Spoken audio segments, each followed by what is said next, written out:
typical great SEC football game.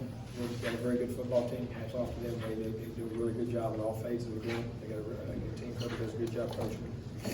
I thought our guys played extremely competitive. I thought they played physical. I thought they played hard.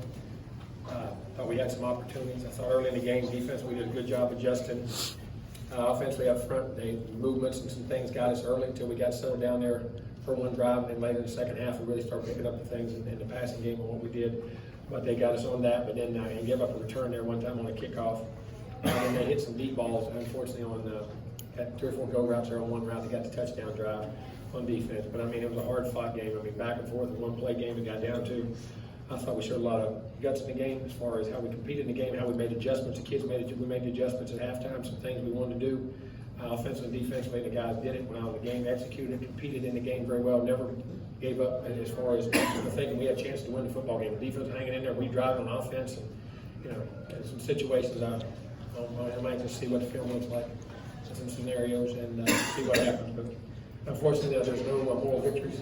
We're not here for moral victories, but we're played a great football team very, very, very, very well. But we got to find that last 2 inches of that top of the mountain, that last 2% that get you over the top, and it's always hard. But we'll keep grinding, keep getting there. I'm very proud of the kids. Our coaches did a good job in the game, and hopefully I'll do a better job of getting our guys to find that next play or 1 or 2 extra plays. Do a good job. My job as a coach. Questions?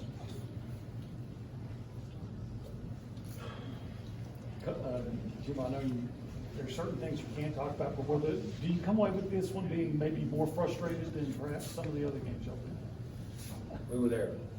There were some opportunities that things would have went a different way. That it was there, but that's ball, man. You gotta make your own. You gotta make your own breaks in life. You gotta make it for you. You gotta make it for yourself. You gotta handle your own business. Do what you gotta do. And, we'll grow from it. And hopefully, get better from it. How much would it have helped you to have the rushing game going? Oh, it would have. I mean, but that's what they do, and they did a good job of it. Then we got behind them. We got the passing game going. We knew we were limited possessions, and we got hot, and that's what we stayed with. But it definitely. No doubt. It's like them. They didn't get to rush it that much either. And, it was two good fronts, 2 good teams that are doing a good job in that regard. So when two good football teams go at it, sometimes that's the way it's played. What does this one, even in a loss, say about your team's growth and development? I'm proud of this team. I know that wins is where you ultimately got to get it to, but our level to compete, we're growing, we're on pace to go where we want to go. I got to find a way to get us over that hump. That's my job. But I'm not distracted at all. I'm encouraged like crazy. I really am. And there's no more victories and nothing in that. But man, there's some things there that are close. And once we sometimes our guys get situated, they don't know. They've never been there. But once they learn it, man, because there's heart, there's soul, there's ability, there's intelligence, there's toughness, and we're coming. We're coming. On the 4th down, try for 4th down, you play before, you tried the quick sneak, hurry up, next play you went to pistol. What went into the decision to go from pistol on that play? Well, the angles which we got, and it's better than a pistol. Gives the back a 2-way go, and he can see it downhill run. It's like getting in the eye. You get in a gun like that, sometimes when they get it, you can get cut off on a blitz. And when the eye, it's like the same one we broke last week. Except a different side. You can get a 2-way go off of that cut to the A-gap, to the front side, depending on how their blitzes and how they get it, gives you a better angle. Even though the defense was playing well, did you consider it all on 4th and 11 on the final drive going forward in there? Not with 5 minutes, because I thought we could pin them back, and we had 3 timeouts. You know what I'm saying? With 3 timeouts, and if they don't get a first down, you're going to be able to keep timeouts. And if they did, and I knew we'd keep them inside the 10, and unfortunately, that's the time they came out and made 2 first downs. I mean, because 4th and 11 there, I didn't think giving up the game at that point, the way the momentum of the game was going, the way we were moving it constantly, and the way our defense was playing with the time to do that. So they give it to them, they got the first down. On their touchdown pass, did you see Renfro's mask get pulled, and did you get any explanation on that? I just asked them. They said it was okay. And did you think that Weidemeyer was he stopped on that before the fumble? I don't know. They said he was gaining ground, and I thought he was getting open on the last one too.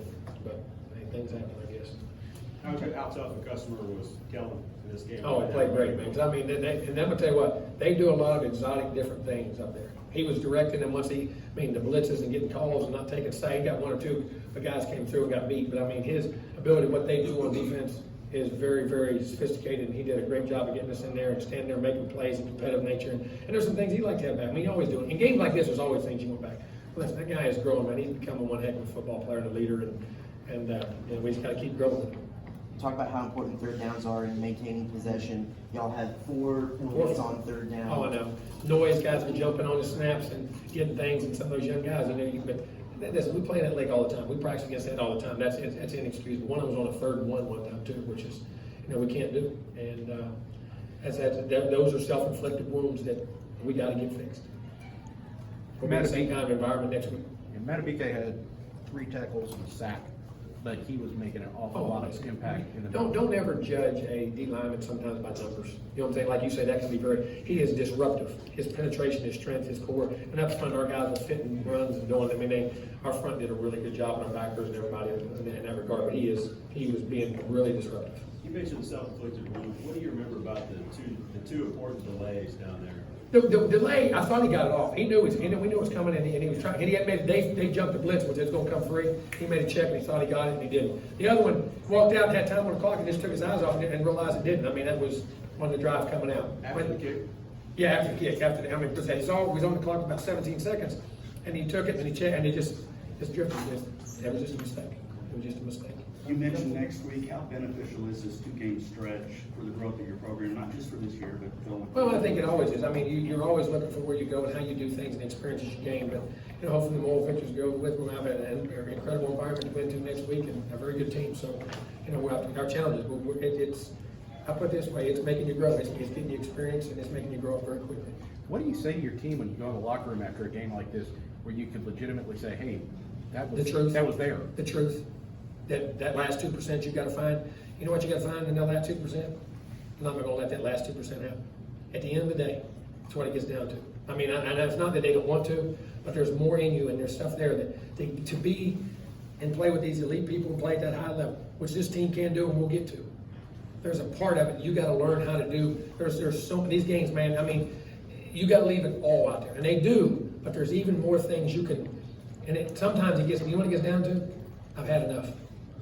I don't want it anymore. I'm gonna find a way to get it done. I'm gonna find a way to grind it out. And they want to, but you don't realize how hard playing these really good teams and these really good environments it is. How hard you gotta push and grind, and sometimes you don't even think you can get it there. But just you gotta believe and have faith, and you gotta go, and that's when you get. And then when you get over, you start understanding how to manage those situations. And that's when we're growing, and that's got me encouraged. And it's also got I told our guys, I'm not disappointed in anything about them. I love them, but we all get together, got to find that 2%. And get to the top. That's always where most people background and is the top of it. You got to get there. You got to learn how to get there. Now, I got to educate, and they're doing a good job of it, and I got to do a better job of educating. Anything else? All right, we'll get the players in. Thanks.